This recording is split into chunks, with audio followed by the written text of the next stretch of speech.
This week in Jamaica Now, bursar at Hopewell High murdered, Prime Minister Holness and MP Fitz clash on Portmore boundaries. Jailbreak at Oracabessa Police Station and Crab Circle pranksters charged.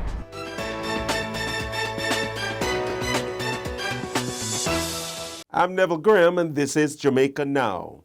An interpersonal conflict is believed to be behind the shooting death of Hopewell High School bursar Jermaine Roberts. The school's principal, Byron Grant, has been taken into custody as investigators probe the murder. Grant was detained by the police late Wednesday night, hours after Roberts was shot to death by a gunman who reportedly walked up to his car while he was driving out of the school compound. The school's principal, who was on the compound at the time, was reportedly injured when, in reaction to the shooting, he ran into a glass door which shattered. The principal was treated at hospital and later taken into police custody. Prime Minister Andrew Holness and Member of Parliament for St. Catherine Southern, Fitz clashed on Tuesday over the proposed Portmore parish boundaries. The occasion was the handing over of a 3-bedroom house constructed for Chanel Francis under the new social housing program in Casabana, Clifton, St. Catherine. Jackson, in an unexpected move, accused the Holness administration of unilaterally trying to establish a parish without the input of the Electoral Office of Jamaica and as a result cutting off voters from his constituency. So to establish a parish, a proposed parish of Portmore, the incumbent government will unilaterally, or as, because there's a document submitted by the Ministry of Local Government to the Portmore municipality for consideration, which has become a public document, with boundary proposal unilaterally determined. And what that proposal would do is to establish a parish that cuts off parts of 2 constituencies. Mine is one. Minister Terry Long represents a part. Will no longer belong to an established constituency. Why? Because the Constitution of Jamaica says no constituency can span more than 1 parish. So in Minister Warmington's, and I take it that is the Cabinet's decision, because I've not heard a withdrawal or revocation of that statement publicly made by Minister Warmington, that areas that I represent will have no member of parliament because they would not fall in a boundary that has been constituted through the interaction of the EOJ. That's the fact of it. And what Minister Warmington did say publicly, not in a private meeting, in a public meeting, it will ensure that his party has dominance over those areas. The classical definition of gerrymandering. Responding, Holness shot down the criticisms. The Prime Minister also slammed past People's National Party government members for their roles in allowing irregular settlements to develop. He argued that his administration was taking steps to rectify the issue and ensure order instead of chaos. Fitz, I didn't come here to raise a political ruckus. I did not. Because if we were to talk about legacy and history, Fitz,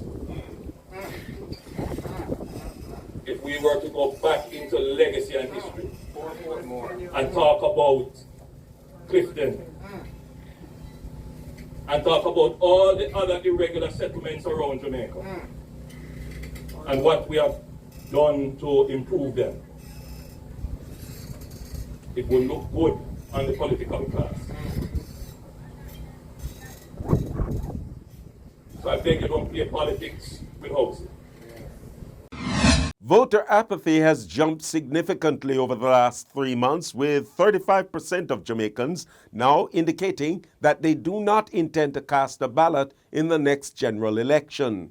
In an RGR Gleaner Communications Group commissioned survey, the figure represents a 14.4 percentage point increase since September, when 20.6% of Jamaicans said they would not vote. In addition, 18% of the 1,015 Jamaicans who participated in the latest survey were undecided, a 5.8 percentage point decrease since September. The new poll, conducted by pollster Don Anderson and his Market Research Services Limited team, was carried out between November 24 and December 7.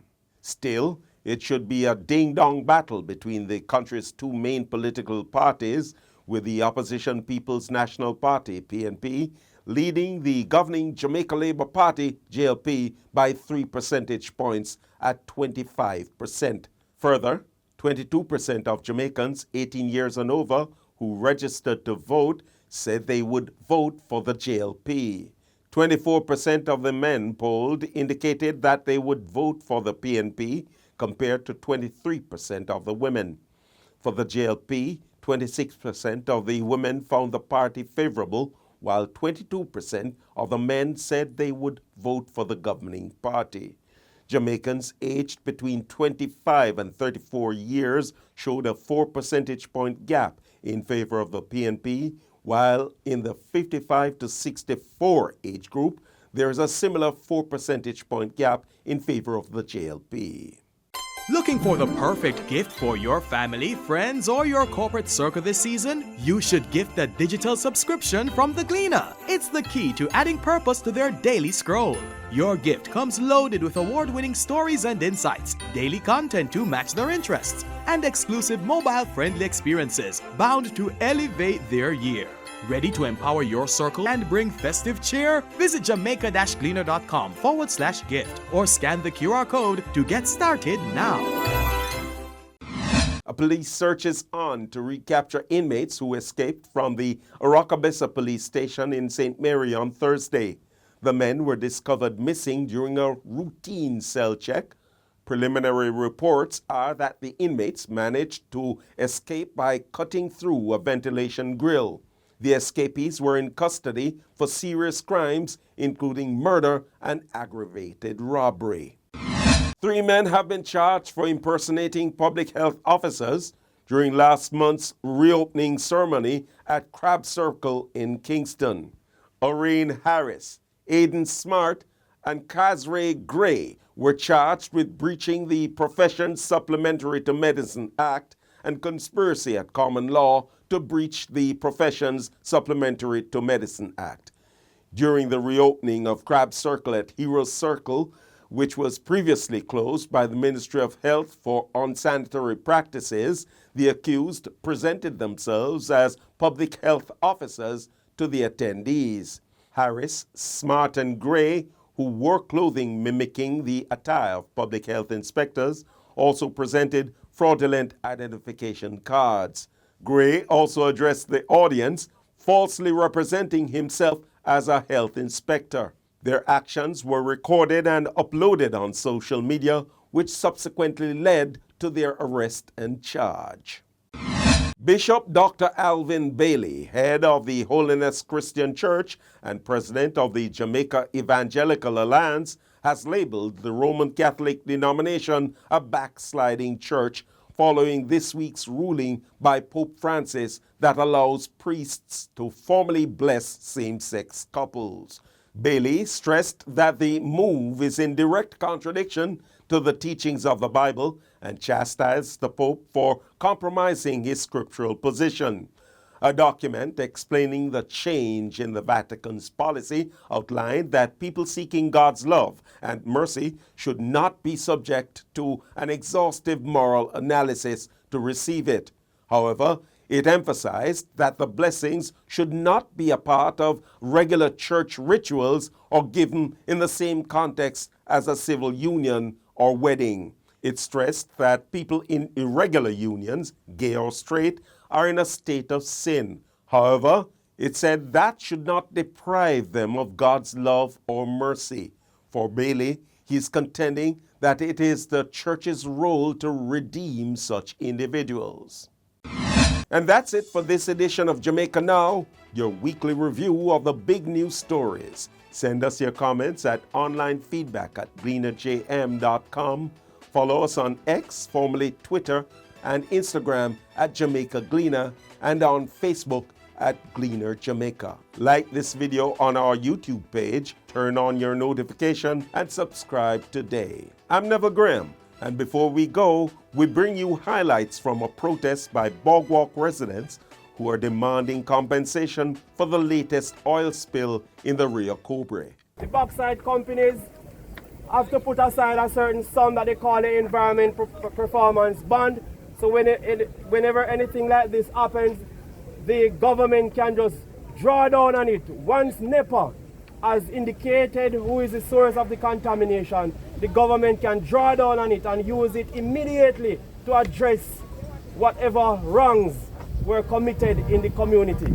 It's stop our food right now because we can't bathe, we can't catch no water, we can't catch no fish, so it's stop our food right now. We get all of 1 6 pound of fish at 30 grand that. On Sunday, we couldn't get no fishing. So no foolish that. We don't have no sugar in our pocket for Christmas. So we youth them, how them survive. And John, you know, January man, I want tough man in that. You understand me? So it's top gap. I suffocate our youth them. You understand? So we have to know what go on. We want some sugar in the pocket. You know?